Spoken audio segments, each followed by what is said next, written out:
失礼します。こんばんは。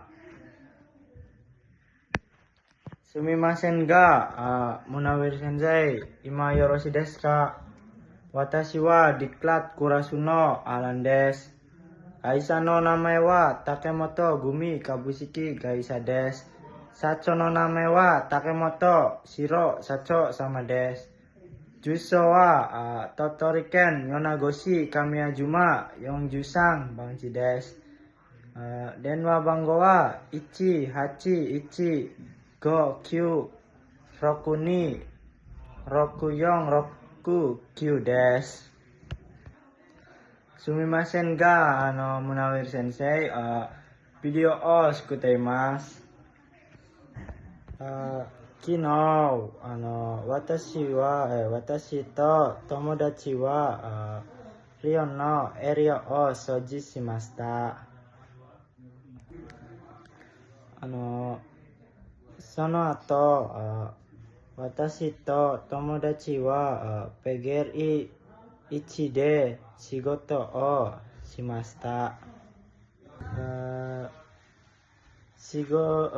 私の仕事はベッドの装填カスを作ることでした。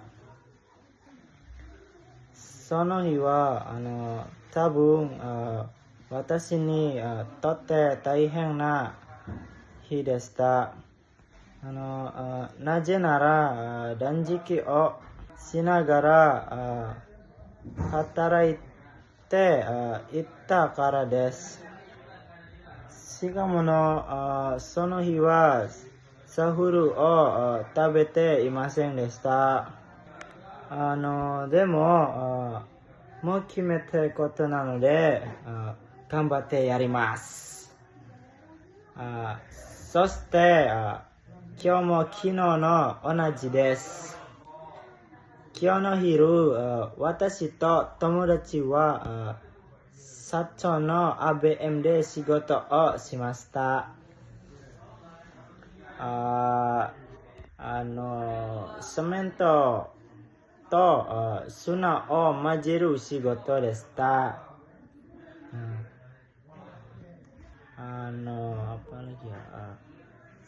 確かに疲れましたが仕方がありません。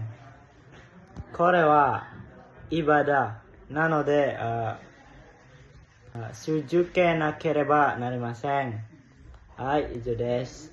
どうもありがとうございます。失礼します。